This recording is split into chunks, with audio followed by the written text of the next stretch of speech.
সুপ্রিয় দর্শক আসসালামু আলাইকুম। সুলতানাস কিচেনে সবাইকে আরও একবার স্বাগতম। ঘরোয়া মশলা কিভাবে সহজে চিকেন মশলা তৈরি করা যায় সেই রেসিপি আপনাদের সাথে শেয়ার করব। আশা রাখি রেসিপিটি আপনাদের সবার অনেক বেশি ভালো লাগবে। ভালো লাগলে লাইক, শেয়ার এবং কমেন্টস করে দিবেন। আর যারা এখনও আমার চ্যানেলটি সাবস্ক্রাইব করে দেননি, আশা রাখি তারাও একদিন সাবস্ক্রাইব করে আমার পাশে থাকবেন। আমি এখানে 1 কেজি মুরগি ভালোভাবে কেটে ধুয়ে পানি ঝরিয়ে নিয়েছি। এখন দিয়ে দিচ্ছি 1 চা চামচ হলুদের গুঁড়া, 1 টেবিল চামচ দিচ্ছি কাশ্মীরি ঝালের গুঁড়া। এই কাশ্মীরি ঝালের গুঁড়া দিলে রঙটা ভালো আসে, এটা ঝাল খুব বেশি না। স্বাদ মতো লবণ দিয়েছি আর দিয়ে দিয়েছি আমি 1 ফালি লেবু চিপে। এরপর আমি এই মশলাগুলো ভালোভাবে মাখিয়ে নেব। এখানে ছোট্ট একটা টিপস, এটা হলো মশলাগুলো চিকেনের গায়ে একসাথে মাখানোর পরে তেলটা দিব। তেল দিয়ে মশলা মাখালে কিন্তু চিকেনের গায়ে মশলা ভালোভাবে লাগে না। 1 টেবিল চামচ তেল দিয়ে এবার মাখিয়ে নিলাম। হাতে সময় থাকলে 1 ঘন্টা রেস্টে রেখে দিবেন, কিন্তু আমি আজকে রেস্টে রাখবো না। রান্নার জন্য চুলায় একটা কড়াই বসিয়ে দিয়েছি। কড়াই গরম হওয়ার পর দিয়ে দিচ্ছে 1/2 কাপ তেল। সরিষার তেল দিয়ে দিলাম আমি এখানে। আর এখানে তেল একটু বেশি দিয়েছি, বেশি লাগবে তেলটা। দিয়ে দেব গোটা মশলা। এখানে আছে এলাচ, তেজপাতা, দারুচিনি, লবঙ্গ, বড় এলাচ, কাবাব চিনি আর আছে গোলমরিচ। প্রথমে আমি দারুচিনি, এলাচ আর লবঙ্গ দিয়ে দিচ্ছি।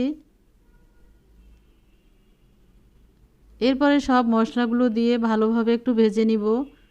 এই সময় চুলাটা একেবারে লো হিটে রাখতে হবে।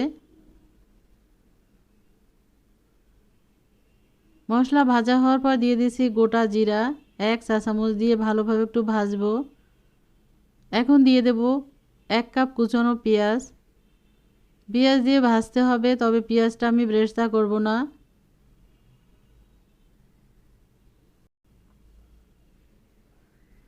পেঁয়াজ ভাজা হয়ে গেছে। আমি এখন দিয়ে দেব 1 চা চামচ আদা বাটা আর 1 চা চামচ দিব রসুন বাটা। আদা এবং রসুন যদি আগে থেকে ভালোভাবে ভেজে নেওয়া হয়, তাহলে কিন্তু আমরা যাই রান্না করি, যে কোনো মাংস হোক আর যে কোনো সবজি বা মাছ, তার স্বাদ ভালো আসে এবং এটা সুন্দর ভালো ফ্লেভার আসে। হয়ে গেছে আদা এবং রসুন ভাজা। এই পর্যায়ে দিয়ে দিচ্ছি 1 চা চামচ হলুদের গুঁড়ো আর দেব স্বাদ মতো বা সামান্য লবণ। 1 চা চামচ দেব জিরার গুঁড়া।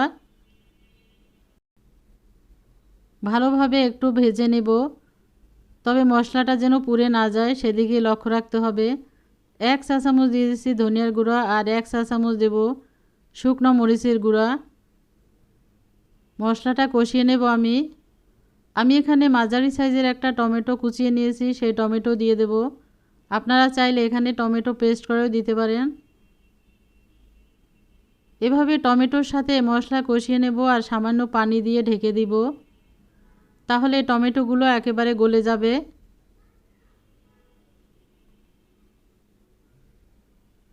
এই যে আমি ঢাকনা তুলে নিয়েছি, আবার একটু কষিয়ে নিয়েছি।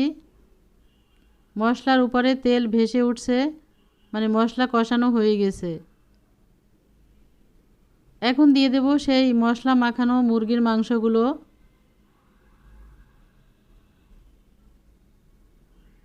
দিয়ে আমি হালকা আছে এটা কষিয়ে নেব বা ভেজে নিব।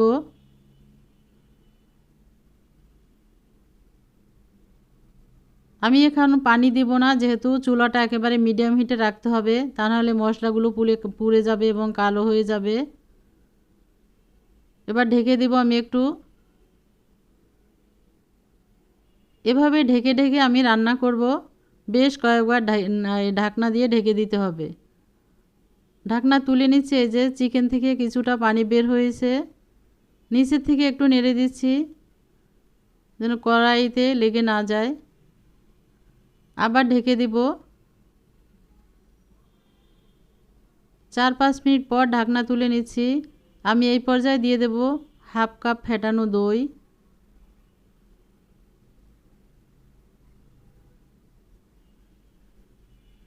দিয়ে আমি ভালোভাবে এই যে মাংস কষিয়ে নিচ্ছি এই চিকেনের।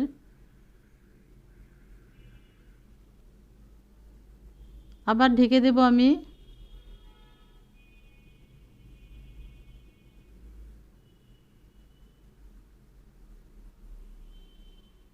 7 মিনিট পর ফিরে আসলাম ঢাকনা তুলে। একটু নেড়ে দিচ্ছি আমি আরও একবার। দিয়ে দিচ্ছি আমি এখানে পানি হাফ কাপ। পানি দিয়ে নেড়ে চেড়ে আবার ঢেকে দিব। আপনারা যদি এখানে ঝোল রাখতে চান তাহলে একটু বেশি করে পানি দিবেন। 5 মিনিট পর ঢাকনা তুলে নিচ্ছি। আমি এই রান্নাটা করেছি মিডিয়াম হিটে। দিয়ে দিচ্ছি কিছু কাঁচামরিচ কুচি ঝালের জন্য। কাঁচামরিচ দিয়ে ঢেকে দিয়েছিলাম, ঢাকনা তুলে নেড়ে দিচ্ছি। হয়ে গেছে আমার এই মাংসটা, চিকেনটা। আমি দিয়ে দেব এখন নামানোর আগে ধনিয়া পাতা কুচি। ধনিয়া পাতা কুচি দিয়ে আমি ঢেকে দেব। লো হিটে রেখে দেব আরও 3 মিনিট। ধনিয়া পাতার যে সুন্দর ফ্লেভার এটা চিকেনের ভিতর ঢুকে যাবে।